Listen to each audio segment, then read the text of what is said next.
Good evening. Welcome to the sixth of the 8 lectures in the Spring Faculty Lecture Series, The Worlds of William Shakespeare. Our subject tonight is Politics and Society in the Shakespearean Period. Our speaker began his academic career at Williams College as an instructor in 1950, moved to UCLA as an assistant professor in July of 1953.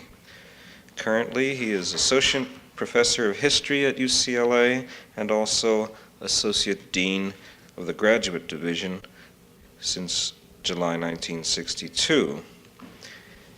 The courses he teaches are Renaissance England and Great Britain in the 17th century.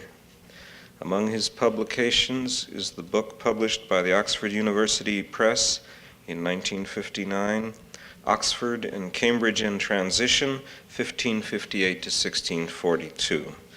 All the significant subjects and dates are apt, you see. It is with great pleasure that I present to you Professor Mark Curtis.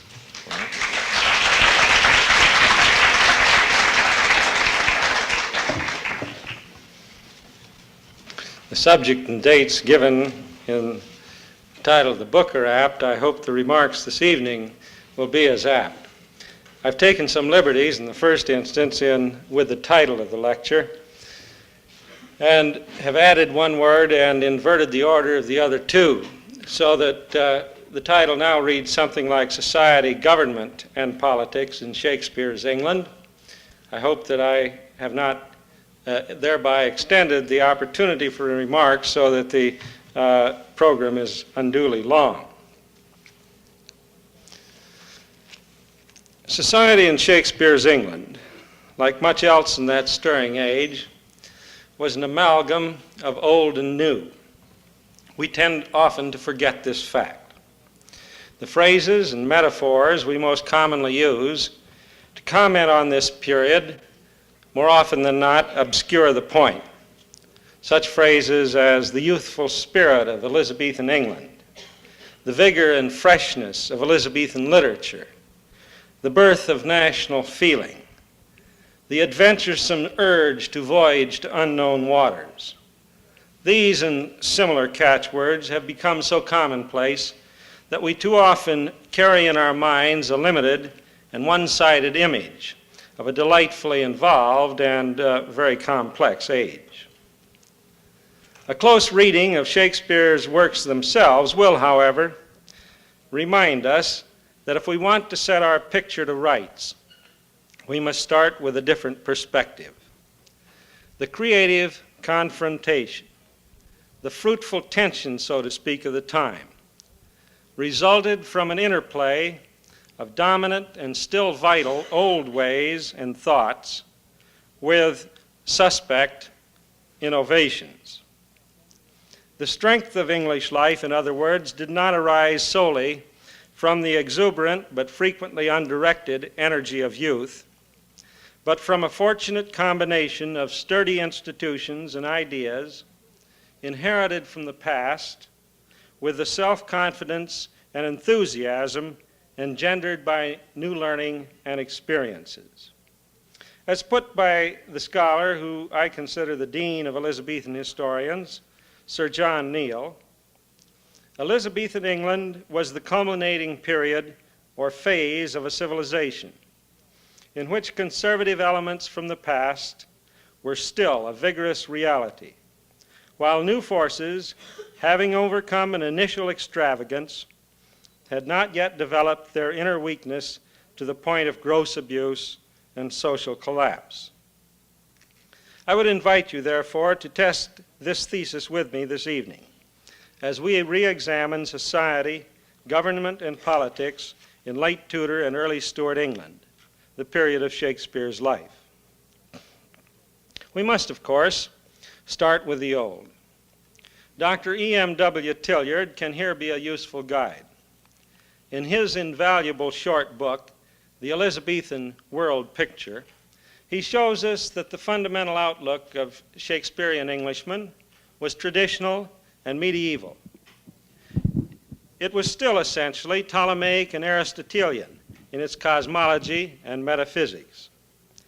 Throughout, it was hierarchical, therefore, emphasizing degree and order as necessary links among all the parts of creation. And not least important, it held that there was an exact correspondence or analogy between the cosmos and the microcosm, between the vast universe and man. In the words used by Ulysses in Shakespeare's Troilus and Cressida, the heavens themselves, the planets, and this center observe degree, priority, and place. And therefore is the glorious planet Sol in noble eminence, enthroned and sphered amidst the other, whose medicinable eye corrects the ill aspects of planets evil, and posts, like the commandment of a king, sans check to good and bad. But when the planets in evil mixture to disorder wander, what plagues, what portents, what mutiny, what raging of the seas, shaking of the earth, commotion in the winds. Oh, when degree is shaked, which is the ladder of all high designs, then enterprise is sick. How could communities, degrees in schools, and brotherhoods in cities, peaceful commerce from dividable shores, the primogenity and due of birth, prerogative of age, crowns, scepters, laurels, but by degree stand in authentic place. Take but degree away, untune that string, and hark what discord follows. Each thing meets in mere repugnancy. Strength should be lord of imbecility, and the rude son should strike his father dead. Force should be right, or rather, right and wrong, between whose endless jar justice resides, should lose their names, and so should justice too. Then everything includes itself in power, power into will, will into appetite, and appetite and universal wolf, so doubly seconded with will and power, must make perforce an universal prey, and last eat up himself. The hierarchical principle can, we see, be taken as a fundamental note of Shakespeare's England. Degree, priority, and place were distinguishing characteristics of society.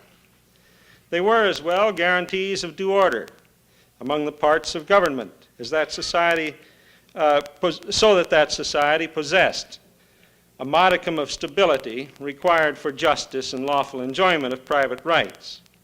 And in politics, precedence and deference to degree curbed faction and checked disintegrative forces that might have made the whole enterprise sick.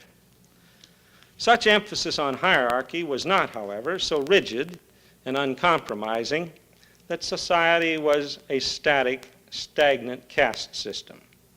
Whatever the conservatives of the time might have hoped for, the acceptance of the hierarchical principle did not fasten intolerable shackles on Shakespeare's contemporaries, but instead maintained order, balance, and due proportion in the exciting activities of a restless generation. Shakespeare's England was, in other words, a fluid, mobile society for all its subscription to the principle of hierarchy. Degree, priority, and place provided the ground rules for a game in which ambition, inherited or acquired merit, new wealth, personal and family jealousies and feuds, and other motives, either high-minded, cunning, or better mixed, spurred the players on to win the coveted awards of social recognition. Status and rank, in other words, were important. They kept the universal wolf of appetite in check, but they were not all. Sir Thomas Smith, one of Queen Elizabeth's principal secretaries of state, once wrote a treatise on the society and government in his age. In that work, which is something that's very fascinating, he described with evident approval the social mobility apparent in his time. But he placed his remarks on this subject at the conclusion of a section of his book devoted to defining the ranks of gentlemen in England. he divided the gentlemen, or aristocracy, as he reminds us they would be known, first of all into the greater and lesser nobility. The former, or the greater nobles, were the titled nobility, the barons, earls, and dukes of the land. The lesser nobility were the knights, squires, and simple gentlemen. He then remarked that only the prince could create greater nobles, a small class, in which only the eldest sons inherited the title and dignity of the father.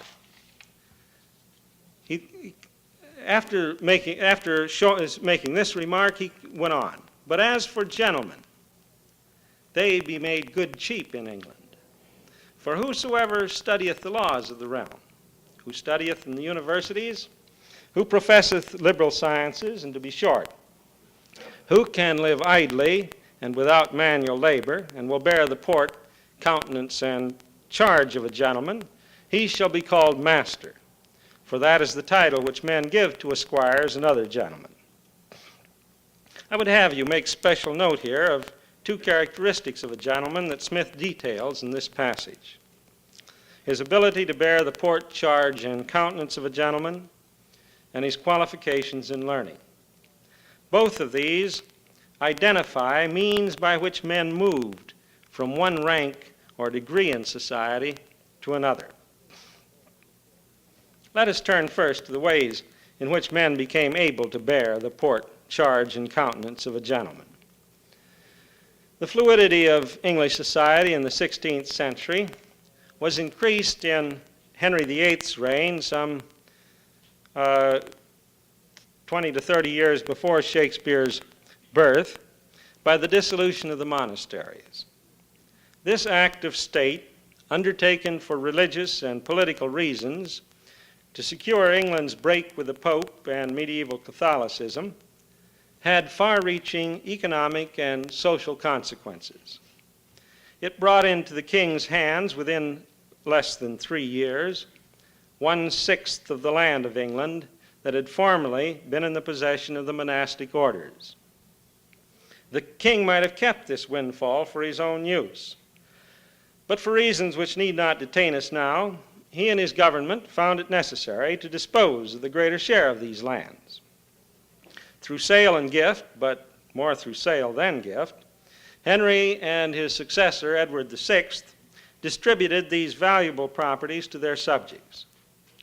Since the price at which they sold them was relatively cheap, they created in this way a speculative market in land. Sooner or later, many of the original grantees in their turn found it profitable to sell some of their new possessions. Many persons, therefore, came in the end to share in the former possessions of the monasteries, and thus men whose forebears had been respectable yeomen or industrious artisans found it possible to live idly and without manual labor, and to win recognition as gentlemen. Their new properties brought with them both sizable rent rolls and the prestige of being lords of the manors. Simultaneously with the redistribution of such a vast proportion of the landed wealth of England, there occurred another change in economic life which was almost as important. It has been labeled by historians the price revolution. We in our day are not strangers to the problems of inflation. But even we have probably not experienced the effects of inflation, both good and bad, quite as drastically as did men in the Tudor period. In the first place, this inflation hit a society which had not known any such thing for generations. Indeed, prices declined quite considerably in the 14th century, after the prosperity of the 13th century, and remained stable through most of the 15th century and only began to rise once more late in the 15th and early in the 16th century. It hit a society then which had had no experience with this kind of economic phenomenon. They did not know the hedges which we have to some extent learned in order to have some means to deal with this kind of situation. In the second place, this was truly a revolutionary development. Not only did it occur suddenly, after centuries of little change, but it drastically affected the price structure. The best estimates of economic historians who have carefully evaluated the scanty historical and statistical remains from the 16th century tell us that what we today call the price index increased by 400% in less than 75 years. Many people, of course, found this change a disastrous matter. Even some wealthy persons whose incomes were determined by inelastic, customary conditions staggered under the burden of increasing costs and fixed revenues. Governments, in particular, we might note in an aside, suffered severe financial embarrassment. On the other hand, for those persons, and they were much the greater number, who either were advantageously placed or who had wit enough to make the best of the situation, the price revolution meant a sudden augmentation of opportunities and, in the end, well-being. Prices were rising, and the returns on their investments in labor were outrunning costs. Many men soon learned ways to reorganize their rent rolls, to replace leases or tenures with fixed customary charges with short-term or annual agreements more subject to adjustment in line with market conditions. They became what contemporaries called rack renters. Of these astute individuals, more than a few were persons of undistinguished origin and antecedents, yeomen, merchants, and artisans. A bit of doggerel verse from Shakespeare's day will illustrate the point. It runs, "Take a gentleman of Wales with a knight of Cales," that is Calais, "and a laird of the north country, a yeoman of Kent upon a rack rent will buy them out all three." After having examined the chief way in which men might secure the material means for social advancement, we have only time to remark in passing that there were others of only slightly less importance. Besides the vast ground swells which were deeply affecting the whole of an economy that was still fundamentally agrarian, there were also major changes occurring in the industry and commerce of the land. England was ceasing to be primarily a country for the production and export of raw wool and becoming a nation in which spinners, weavers, and other artisans were turning wool into cloth for continental and even more distant markets. Extractive industries like mining and salt making were also growing in importance. And perhaps most important of all, English merchants and shipmasters were expanding their activities to gain new wealth for themselves and their nation. In this connection, it is well to note that Shakespeare's England did not hold the prejudice against trade and commerce that impeded social mobility in continental countries. Rich merchants' daughters were more than occasionally sought as wives for heirs of the gentry and nobility, to say nothing of younger sons. Indeed, apprenticeship itself, the humble gateway to a commercial career, was not beneath the dignity of a gentleman's son. Shortly after Shakespeare's death, for instance, one of James I's courtiers declared that apprenticeship was quite compatible with gentility and held that it prepared young men for such an estate in life that gentlemen could, without loss of caste, and I quote, "put their children who are not rather inclining to arms or letters to apprenticeship, that is to say, to the discipline and art of honest gain, giving them a title of being somewhat in their own country." Shakespeare's England offered then numerous opportunities for ambitious men to gain the means to live without manual labor and to bear the port, charge, and countenance of a gentleman. What of the other principal mark of a gentleman mentioned by Smith?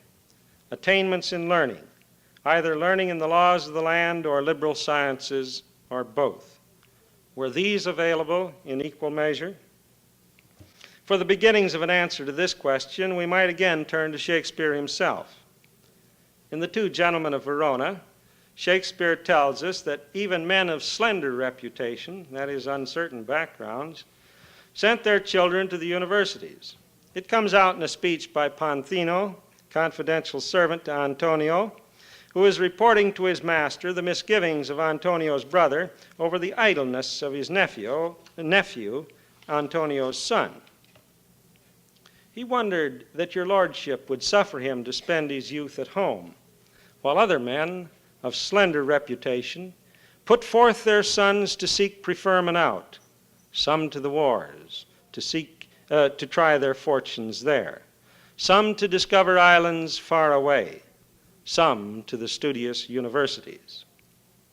With such an allusion to guide us, we should not be surprised to find that Shakespeare's England placed enormous stock in learning and poured out funds, especially in the form of philanthropic gifts, to provide the means for children of various backgrounds to get learning in the liberal sciences. The universities, which had received handsome endowments early in the 16th century, doubled in enrollment in the period of Shakespeare's lifetime. Grammar schools, which you must remember gave training not in English letters, but in Latin and Greek grammar, rhetoric, and literature, grew even more rapidly. These latter were, as Professor W.K. Jordan has recently demonstrated in his study of English philanthropy, among the most favored objects of philanthropic impulses. Not only were famous institutions like Westminster, Merchant Taylors, Harrow, and Charterhouse founded in these years, but literally hundreds of others, similar to Shakespeare's own grammar school at Stratford, first came into being during his lifetime. In London and the 10 counties investigated by Jordan, the number of schools increased nearly tenfold in the 16th and early 17th centuries. And the period of greatest growth and heaviest giving to this cause came in the late Elizabethan and early Stuart periods, the time of Shakespeare's life. Almost invariably, donors made their gifts in the form of capital endowments, so that the institutions thus established became enduring and permanent features of English life. It was a veritable outpouring of private wealth for long-range public purposes and went far toward remodeling the contemporary and later character of English society.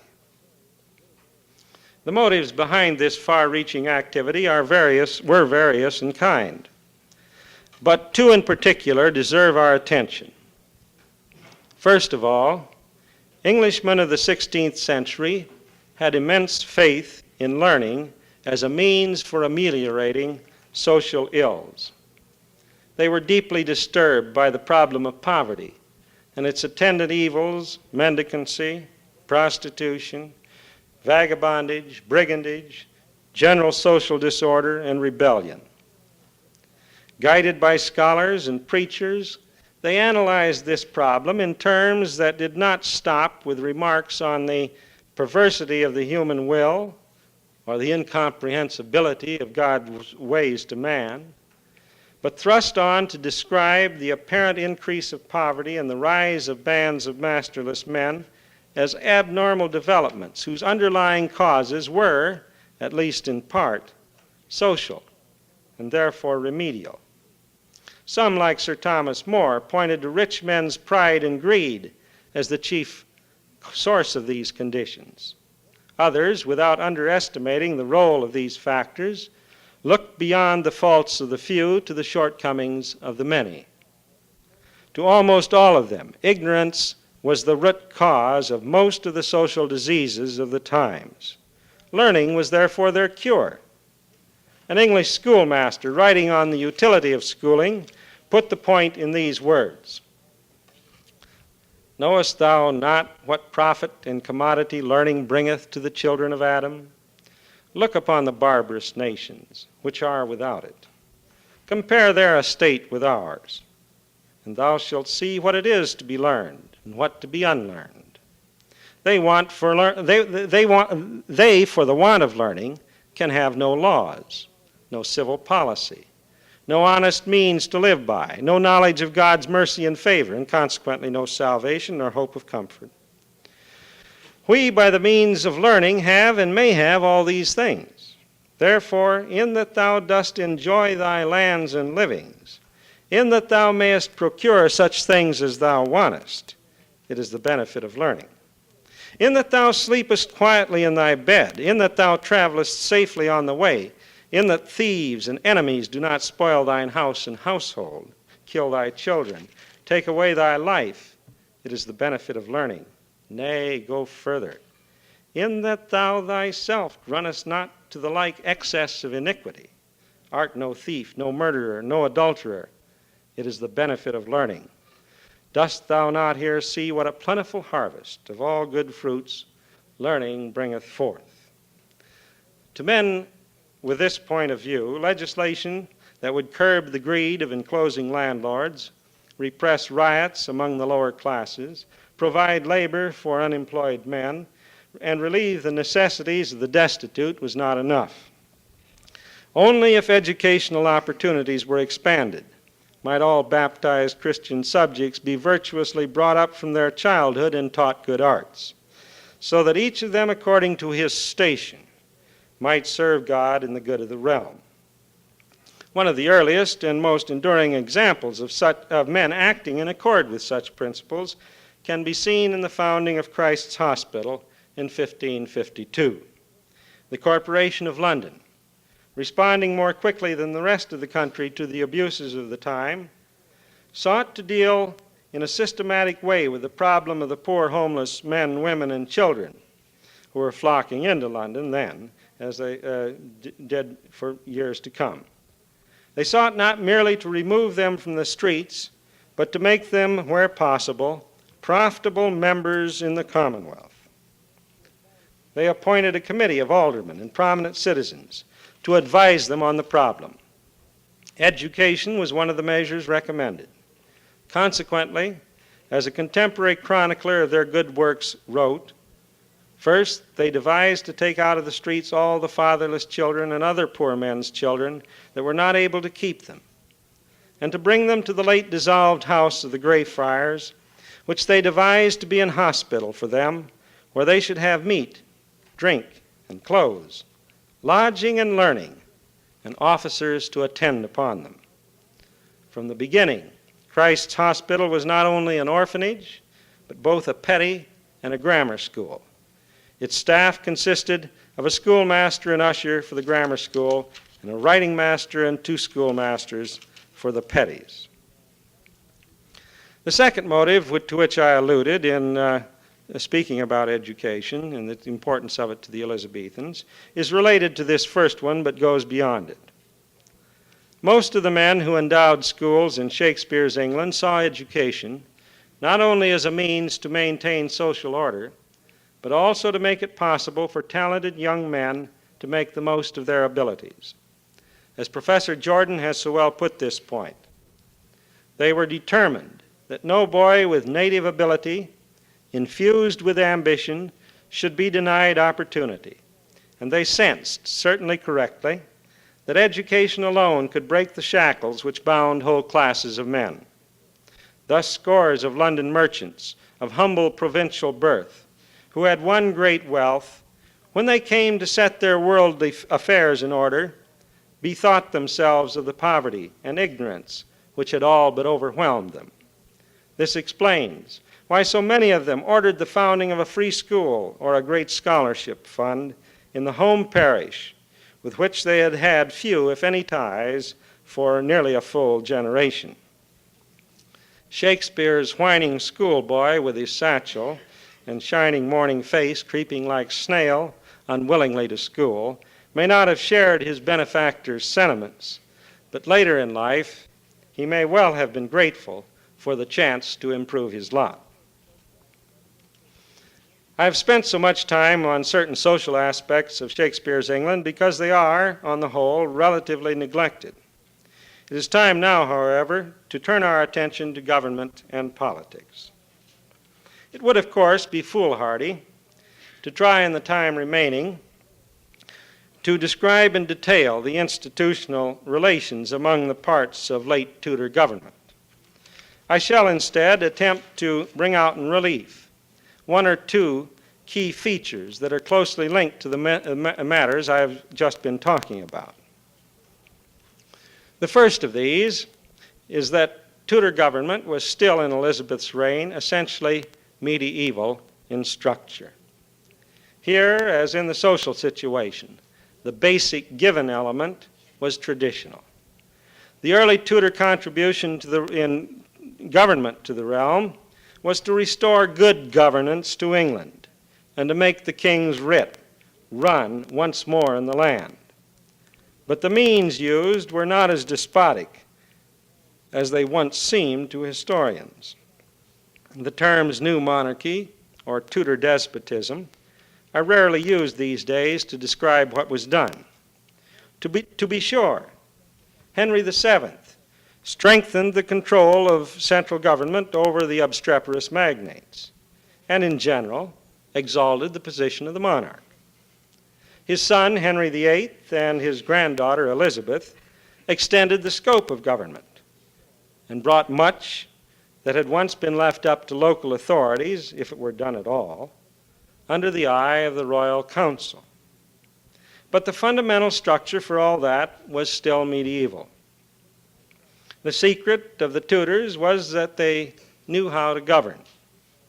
They could make the institutions that they inherited and renovated work better than any rulers England had had since the days of Edward I. To illustrate this point briefly, we can recall a few of the major institutions of Tudor government. The Privy Council, the chief agency for Tudor control of affairs, may at first sight seem something new because of its name, perhaps. But its authority and functions were little different from the King's Council of earlier days.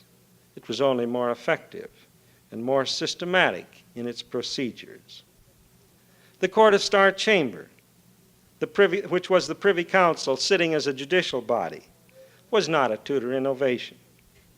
The King's Council had always had the right to hear cases in which, as a medieval lawyer has put the matter, there was too much might on one side and too much unmight on the other.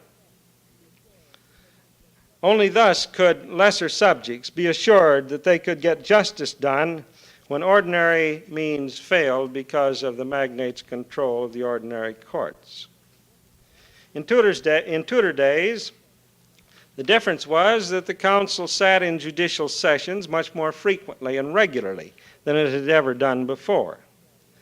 And furthermore, certain statutes, like that regulating livery and maintenance, without adding anything to its power, made it appear as something of an innovation. To turn to another organ of government, the representative branch this time, Parliament had originated in the 13th century and had won many of its powers in the 14th. Rather than being turned into a rubber stamp to authenticate royal decrees, it was in the Tudor days strengthened and utilized more effectively than any of their predecessors had been able to do. And therefore it gained greater self-confidence and effectiveness. We can see this from the fact that the first journals of the House of Commons, a reflection of very real self-consciousness, began in the reign of Edward VI. Or to take another example, the justices of the peace, the Tudor jacks of all governmental trades, had been minor local officials for nearly 200 years, but they had never worked so hard for any other kings as they came to work for their Tudor masters. Perhaps the newest thing about Tudor government was the success it had and the justices of the peace remind us of this, that the success it had in knitting together local and central authority. On the continent, strong central government appeared also in the 16th and 17th centuries. But there the development was much more autocratic and bureaucratic, we should say, than in England. The resistance of local officials to the will of the royal government on the continent forced the monarch to superimpose new agents on the localities. Intendants, they were called in France. In England, for reasons which are too complex to investigate now, this change was not needed. The monarchs, on the one hand, acknowledged the principle that an element of consent was useful in securing acceptance of laws and taxation. Thus, Henry VIII, the most willful of Tudor princes, remarked towards the end of his life that he never stood so high in his estate royal as in the time of Parliament, when he as head and the representatives of the people as members were conjoint and knit together in one body politic. On the other hand, the gentlemen and nobility of England, for their part, joined willingly in this combination. The sources of their social and political power were the counties and local communities, and they cooperated with the royal authorities with great goodwill. They went more than halfway, in other words, in administering and enforcing the laws and decrees of the central government, perhaps because they had had a hand in formulating most of them. The crucial group in this situation was, in a very real sense, the gentry of England. They were the kingpin in the whole system. In their counties, they were the persons who received, in the natural operations of English society, recognition as the leaders of their communities. Their decisions, one way or another, determined success or failure of a policy. Actions taken against their judgments, or without having convinced them of the need for such actions, were futile. But actions based on principles which the greater number of them would and could accept prospered. The natural habitats for the political life of the country gentlemen or gentry, and the places in which they were able to express their will and acquiescence in matters of state, were two in number.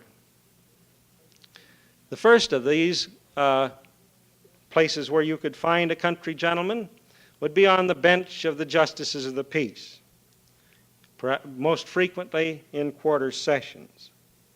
Here, their chief agency of operation gave them an opportunity to be both judicial and administrative officers in the government. Parliament was the other area of great activity. Indeed, most of them tended to look upon Parliament as the great national quarter sessions. Sir John Neal, whose work on the Elizabethan House of Commons has revealed much about the character of the social origins for local politics, has told us, after a very careful analysis of the composition of the House of Commons in Elizabeth's reign, that though nearly 4/5 of the seats in the House of Commons were allocated not to county constituencies, but to borough constituencies, only a very small portion of the House of Commons were other than country gentlemen.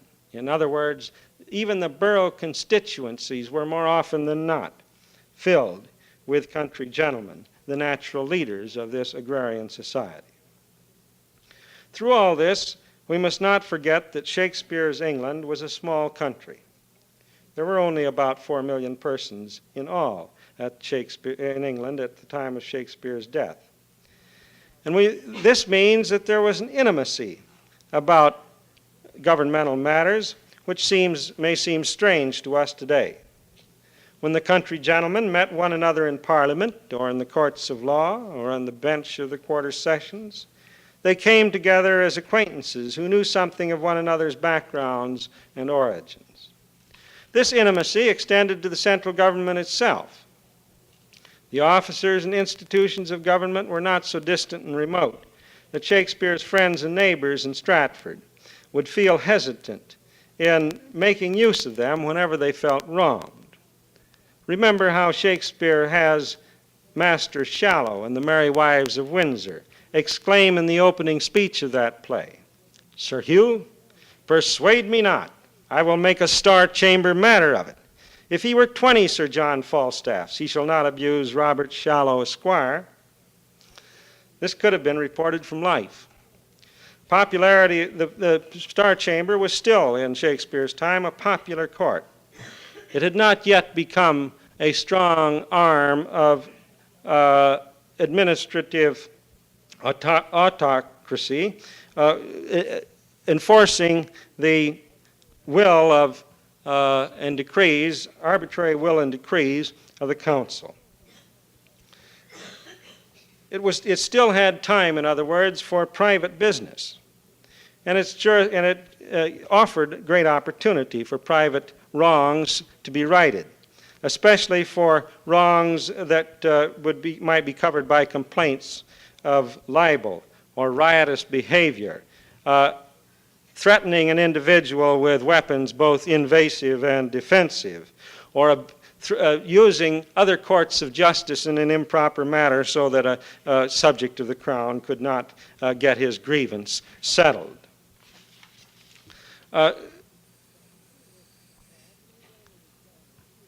To see this fact, you need only to examine a few of the proceedings of Star Chamber in Elizabethan and early Stuart times. Indeed, these files of court proceedings provide wonderful windows into the past.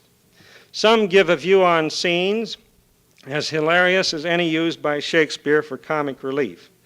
Let me share one with you. In James I's reign, at about the time of Shakespeare's death, a certain Thomas Francis, Esquire, of Wellington in Somersetshire, brought a complaint against Charles Lay, weaver, and charged him with riotous behavior in the parish church.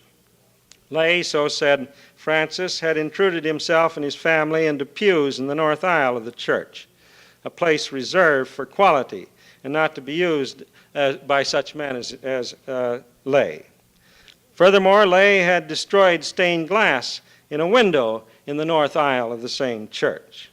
And finally, Lay had riotously attempted to bury his deceased mother under the pavement in the north aisle of the church, a resting place for which she was not fit. The complaint was full, serious, and circumstantial, and suggested that Lay was as an impertinent upstart who was pushing too hard in the restless society of the time. The full story, which only comes out in the proceedings in the case, puts the matter, however, in a rather different light. Thomas Francis, Esquire, it turns out, was really the Johnny-come-lately. He had arrived in Wellington just shortly before the incident with a new coat of arms lately granted by the College of Arms, and he had as well the thin skin of the new rich. When he arrived, he intruded himself into the society of the town and the preferred places in the parish church. Lay's family had lived in Wellington for generations before this. His family, being substantial people and principal merchants in the town, had always had a pew in the north aisle of the church. Furthermore, the glass that he had removed from the window was not old medieval glass, but some recent work Lay had installed in order to emblazon his new arms thereon. Which Francis had installed in order to emblazon his new arms thereon. Indeed, Francis, rather than Lay, had been guilty of desecrating the original fabric of the church.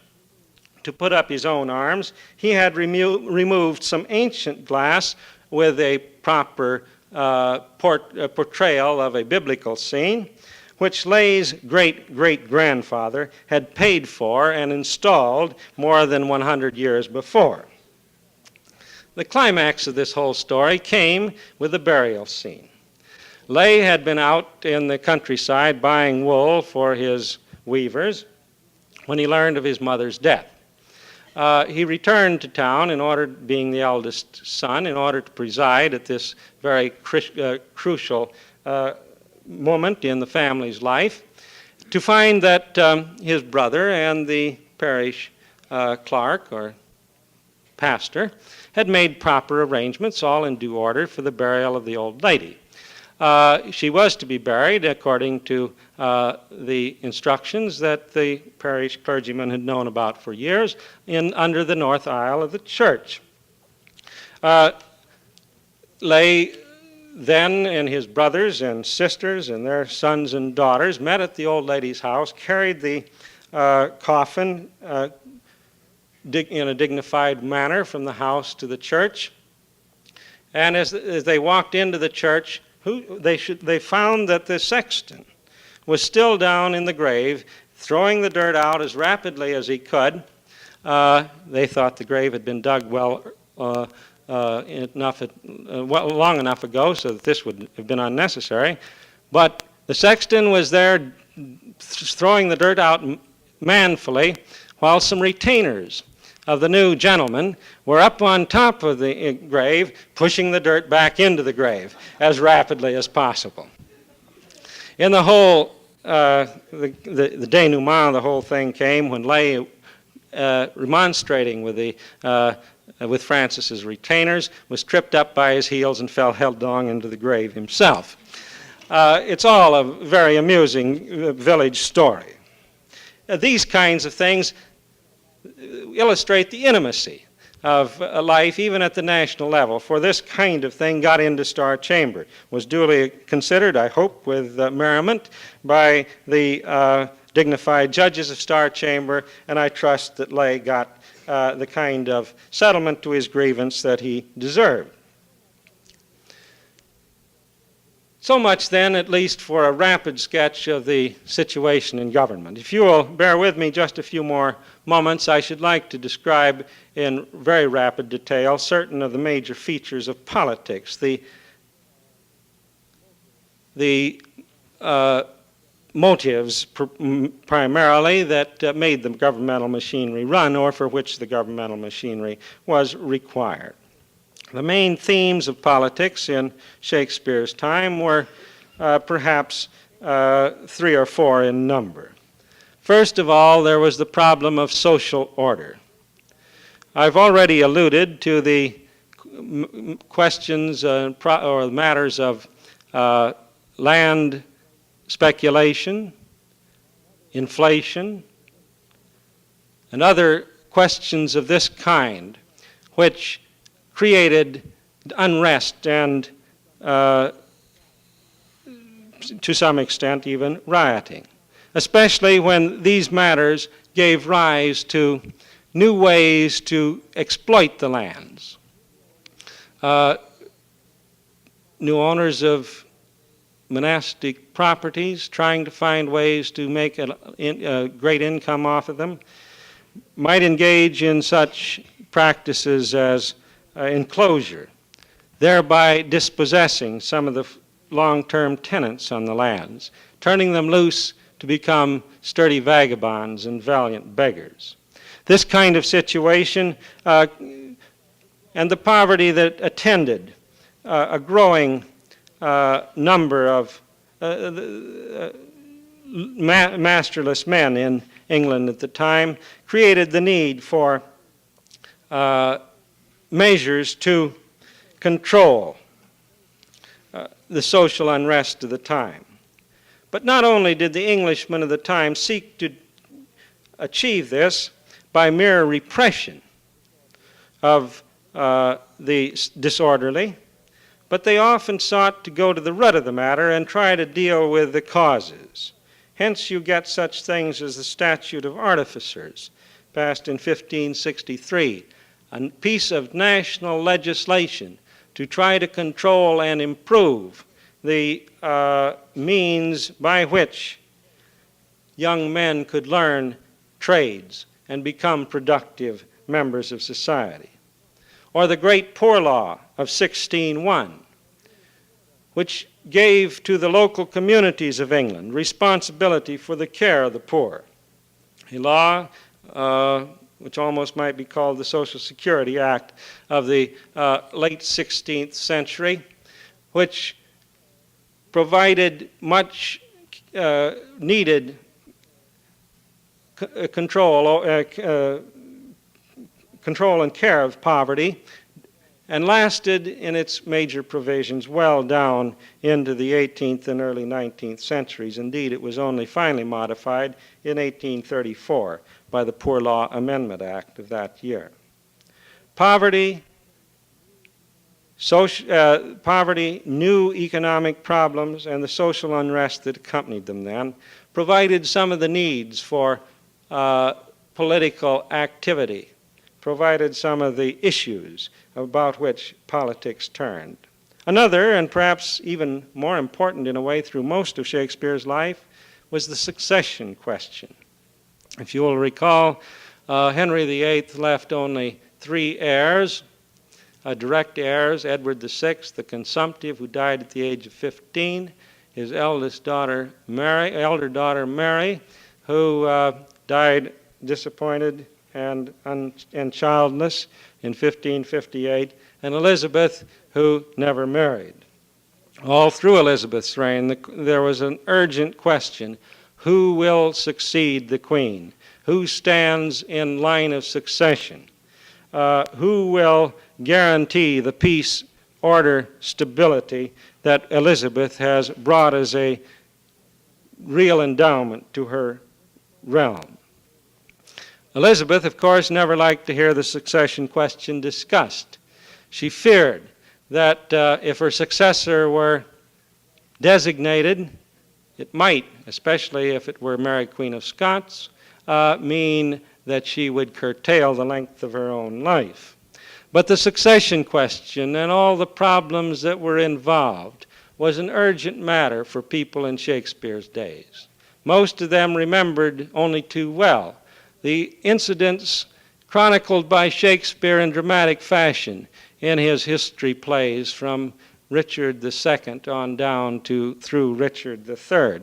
The period of social unrest and upheaval, the period of civil war and intense distraction for the whole country as the embattled and feuding nobles disagreed over who should hold the crown.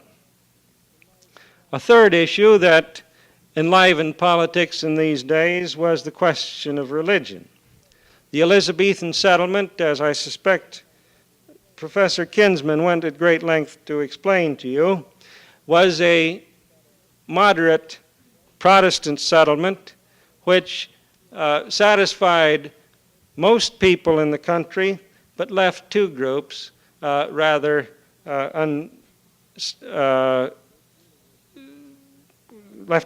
really with some complaints. The Catholics on the one hand, and there was all through Elizabeth's reign, while Mary Queen of Scots was alive, danger that a Catholic conspiracy might succeed with help from abroad to supplant Elizabeth with her Catholic Scottish cousin. This, at the time, as Elizabeth approached her death, Catholics were conspiring in hopes that they could name the successor to the good Queen. When disappointed, they finally had an outburst of despair, and this, in large part, stands behind the gunpowder plot and the Guy Fawkes conspiracy. On the other hand, there was a group within the country, on the whole, as the century wore on, this group was much larger than the Catholic group, the Puritan group, who felt that the Reformation had not yet gone far enough. This group was much more important, in a sense, politically, because they found greater sympathy in the country, and the parliamentarians, many parliamentarians ably represented their cause in the center of government. one of the outspoken Puritans, Peter Wentworth, in 1576, made a speech which is still famous in the history of liberty. He started out his speech, "Sweet is the name of liberty, but sweeter still the substance thereof," and went on to castigate, in a loyal fashion, Elizabeth for having curtailed debate in the House of Commons over the question of further reform of the church. In the latter part of Shakespeare's life, the Puritans managed to win from the new king, James I, a concession which Elizabeth never granted, that is, the right to confer with him and his bishops about the state of the church. They did not succeed in gaining their points, or at least not the implementation of the points they gained at the Hampton Court Conference, and indeed when their arch enemy, Bishop Bancroft, succeeded Whitgift as Archbishop of Canterbury, they felt the lash of ecclesiastical discipline much stronger than they had ever felt it under Elizabeth. They, too, were a source of, in other words, and it became increasingly so in the 17th century, a source of political agitation. But finally, and perhaps overriding all of these, were the questions of foreign affairs. These were still primarily the foremost questions of politics in these days. They involved the questions of war. They involved the questions of religion. They involved the questions of social unrest for foreign powers hoping to put a puppet on the English throne that they could control, and hoping by that means to help bring about a counter-reformation in England, always sought to use the social unrest of the Queen's subjects as a force in their favor. These were the major elements in political life at this time. These were the issues and the problems about which the political activity of the government turned. On the whole, Elizabeth was able to keep these in control. She was recognized as the embodiment of the spirit of England, and though there were factions at her court, she stood above faction and used the factions and the strength and energy that they engendered for the good of the Commonwealth as a whole. Things began to change somewhat in the early 17th century, though most of James's reign must be looked upon as a continuation of the Elizabethan period. The forces that were later to present England with some of its most crucial political and constitutional questions had not arisen. Therefore, in conclusion, we might note that Shakespeare, who died midway through James I's reign, died at a time of political quietude. Politics at his death were, in most respects, much as they had been throughout his life. It was on the whole a time of peace and tranquility. There were, however, signs that few at the time could read, and even historians must be careful not to make too much of them. Factionalism was beginning to grow out of hand. The king, rather than relying on his people and the counselors who were in touch with them, already began to place undue reliance on favorites like Robert Carr and George Villiers, not yet Duke of Buckingham. The court was extravagant, but financially hard-pressed. It was living on its credit, which wasn't, to its dismay, very extensive. Furthermore, James and his favorites were showing that tenderness for Catholics and Spaniards, which was to lead soon to suspicion and mistrust, especially when the 30 Years' War broke out within a short 3 years, and when James and his son Charles became even more estranged from their people. At Shakespeare's death, however, the time of troubles had not yet arrived. He left England at a fortunate time, when it was still the remarkable amalgam of old and new, still at peace, both with its heritage, which Shakespeare had done so much to enrich, and the novelties that time was bringing in increasing numbers. Thank you.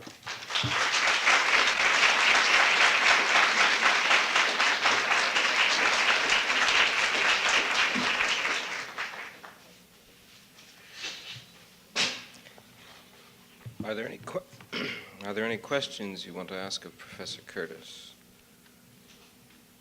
Sir? Was there anything like a universal plebiscite in Shakespeare's England? Were there any circumstances under which the common man might have felt that he had voice or influence in local or national government? No, there was nothing that would be called universal suffrage in any sense whatsoever. The nearest thing to this would be the county court. But even there was something of a property qualification for voting. At least there was supposed to be. Many people suspected at times that men were brought in who did not qualify. But the property qualification, because of which was an ancient one, had become, because of the inflation, a fairly small matter in Shakespeare's time. The county court was the most popular area for political expression, but this was limited, and largely through the deference given to rank and degree, a matter that was determined by considering the wishes of the natural social leaders of the community. I think this, may I add one point here, I think this did not mean that the popular feelings of the country didn't find expression. I think these natural forces and the fact that the gentry had their roots in a local situation made them sensitive to what their neighbors were feeling. But